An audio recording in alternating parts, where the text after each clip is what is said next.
Hello everyone, thanks for stopping by checking out this final video on this Olympic 6-502. With the electrical restoration behind me as well as the touch-up that I completed on the cabinet, now it's time to reproduce the plastic dial cover. And you can see here in the photos that I'm sharing it is missing, so let's get started. First thing up here, I'm going to take a measuring tape, just measure the thickness that I need to make sure the depth of the dial cover itself does not compromise the dial pointer. Here I've got my Dremel out with my circle cutter, and we'll be cutting a circle about 3 3/4 inches in diameter. Here's a closer look at the process. Again, I created 2 pilot holes, one for that center guide piece and then one for the bit itself that would be running around the outside edge, creating the circle. And everything went pretty well. This particular cut, I discounted, threw it out. It was just my first try. I cut another one and perfected the second cut. So it turned out really, really good second time around. Here you can see I'm just using some wood filler to fill in the hole, that centerpiece.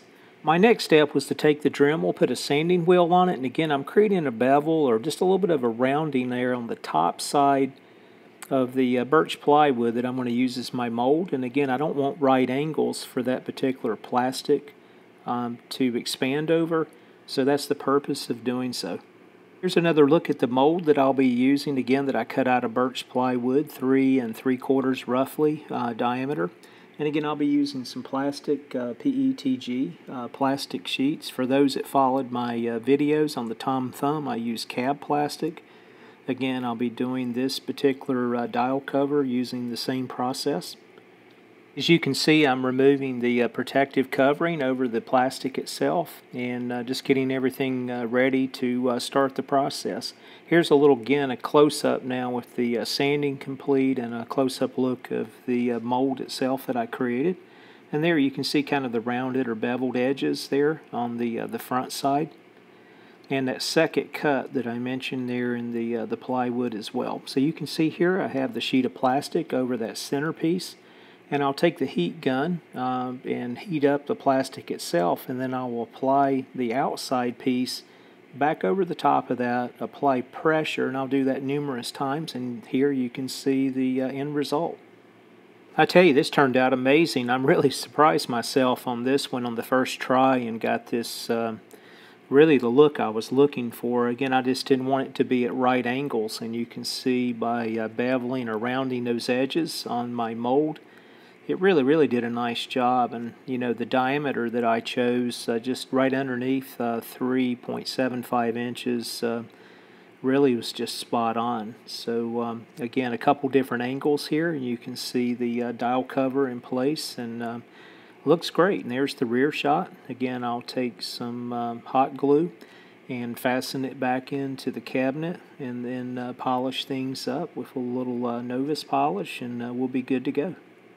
So here's a closer look now of the dial cover itself with the hot glue holding it to the cabinet. Again, I just went around the outside edge. It turned out well. Got a little bit of hot glue there on one place on the inside of the dial cover, but I just took some alcohol, cleaned it right off, followed by some novice polish.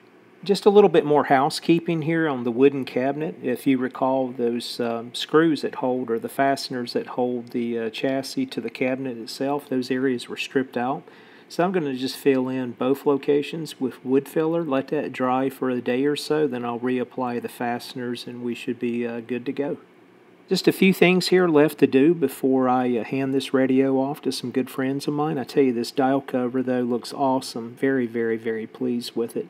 But I want to go ahead and put some wax on here. Again, I'm going to use some brown wax and just cover in just some more of the flaws. So you can see here I've applied the wax and buffed out the cabinet now. I've got the dial cover in, I've got the cabinet replaced. I still don't have the fasteners in or the back cover on the radio, but again, by looking at these pictures you can get a good idea now of the finished Restore. I tell you, it looks awesome. Very pleased. Let me spend just a minute and cover a question that I had regarding the dial pointer on this radio, which is kind of odd. One of my subscribers pointed out how odd the dial is, and they are right. Looking at this particular photo, you will see I have 140 and 170, which would be 1400 kilocycles and 1700 kilocycles at the bottom left side. But follow that dial pointer across, and you'll see it matches the top side of the pointer as well. So it's just their way of capturing some of the same information on the bottom of the dial itself, which is in alignment with the top pointer. Same thing here on the right side. You'll see 65 and 55, which represents 650 kilocycles and 550 kilocycles accordingly. Let's wrap things up here by taking a closer look here at the radio itself. Again, the touch-up that I did on the cabinet I think looks fantastic. That dial cover, I think I exceeded my expectations there. It really looks good. Very, very pleased with that. And again, I think this radio is going to make for really a neat gift, and I know my friends will hopefully enjoy it for years to come. So again, those folks out there that spent time watching the restore, the repair, and the little touch-up on the cabinet, thanks for doing so.